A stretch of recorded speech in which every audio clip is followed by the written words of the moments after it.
Well, if you're like me, you're probably thinking, the IRS doesn't know enough about me yet. I'm Scott Ott with Bill Whittle and Stephen Green. This episode of Right Angle brought to you by the members at BillWhittle.com. And gentlemen, the commissioner of the IRS, one Charles Rettig, has a suggestion that's developed into a policy proposal and recommendation that Treasury Secretary Janet Yellen is trying to convince the House Ways and Means Committee to squeeze into President Biden's $3.5 trillion spending plan.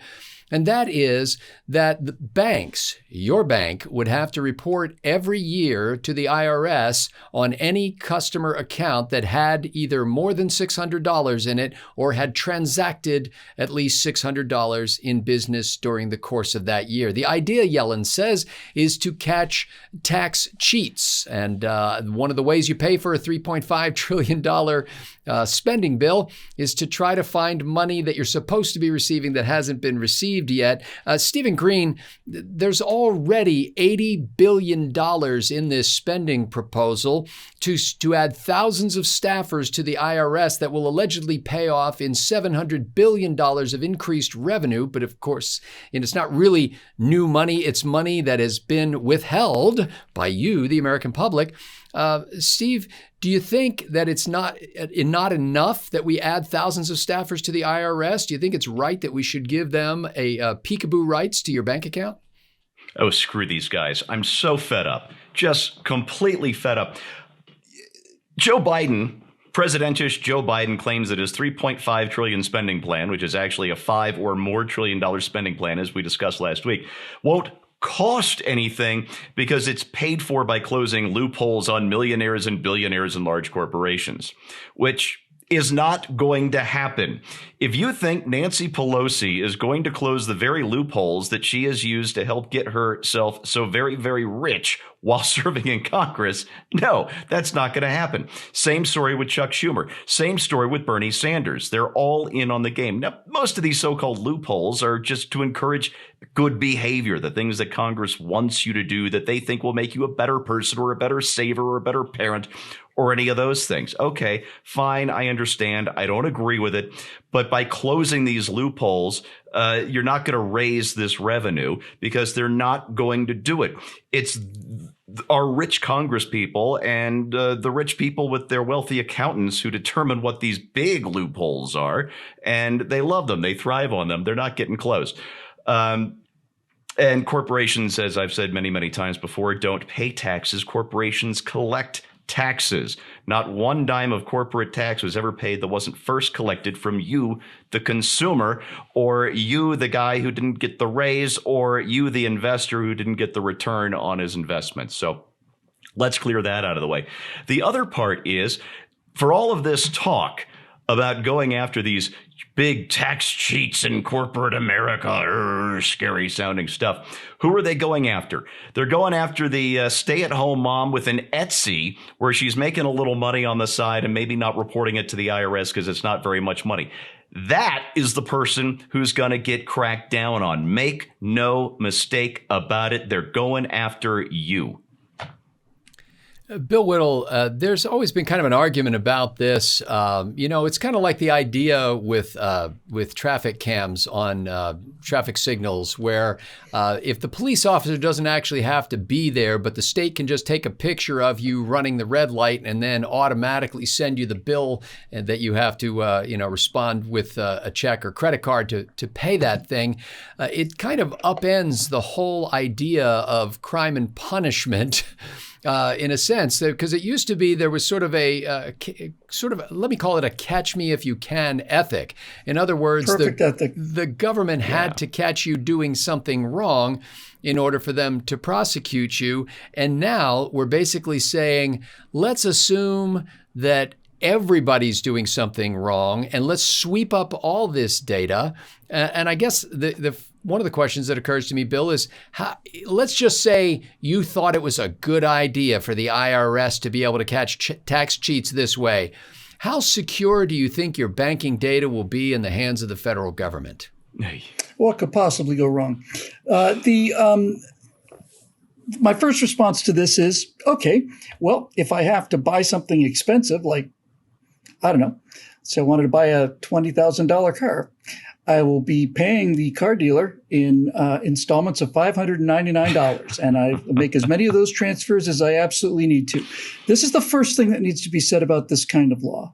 These idiots think they're smarter than we are, but they're not. This is exactly the story of the bullet button and everything else that they try to do when they try to ban something or rule something, or prohibition. Great example, right? No more alcohol because alcohol leads to domestic violence. Okay, that's the law, and here's how the people are going to circumvent it. So just start there. I realized that the argument that I was about to make is that these people think that this is their money and not our money. And then I realized that's actually just a lower level iteration of the real problem. And the real problem is they think that we work for them instead of them working for us, which is how this whole adventure began, was the idea that they work for us. They had to obey the same laws that we do. They had to spend money responsibly. Whatever the minimum taxes available were, to do the minimum number of things that are outlined in the Constitution, we agreed to pay. We expect that work would be done frugally, efficiently. We would expect that it would be accounted for in the way we would account for our own finances. All of the things that we base this social construct on have been absolutely abdicated by one party, not this party. Not when I say one party, I don't mean political party. I mean, I have a contract with the government, and the government has broken all of those contractual obligations, and I haven't broken any of them. And so the war against the American people on the part of the government continues, and they will continue to do these kind of things. And we will continue to find ourselves in a situation where more and more every day, our attitude is, what do we have to do to either evade or defeat this government of ours that is making our lives miserable? And this is not what America is predicated on. And you can feel it, can't you guys? You can both feel it. You can both feel that sense of like all of it. We're going to tell you what's going to get injected into your arms. We're going to tell your children what they're going to learn. We're going to track your bank accounts. We're going to track you on the streets. We're going to do facial recognition. We're going to do social shaming. We're going to track every mouse click you ever. We're going to do it. And it's not just in America. This is another example of this worldwide coup on the part of the elitists and the tech people and the financiers and all the rest, all the big tech elitists, all the big government elitists, all the big money elitists are now at war with the people, and they think they're going to win. And I think they're going to be in for a rude surprise. But as I've said before, it'll get worse before it gets better. You know, a few years ago, there was a great hullabaloo in the news about the idea of the federal government listening into private telephone communications or scanning private emails. And the sales pitch at that time was that we are doing this in order to catch terrorists, and people who are not doing anything illegal don't have anything to worry about. And in fact, we heard some people standing up in public saying, well, I don't care if the government listens in on my phone calls. I'm pretty boring, and they're not going to find anything exciting about me. And then a couple of years later, they're now saying, well, we want your bank, the trusted banker on the corner that you go to and you cash your check with and you save a little bit and then you write checks out of that account to pay your bills.